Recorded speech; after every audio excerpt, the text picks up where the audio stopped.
Morgan Perham Car Care Center. Today we're going to talk about some of the noises you might be hearing in your vehicle as it gets a little bit older. One of the typical things that goes out over time is a wheel bearing.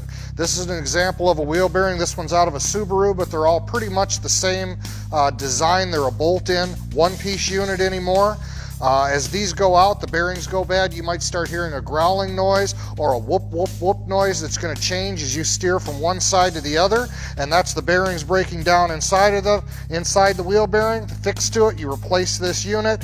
A little bit of part labor, we get you back on the road, everything's back to new and no more problems.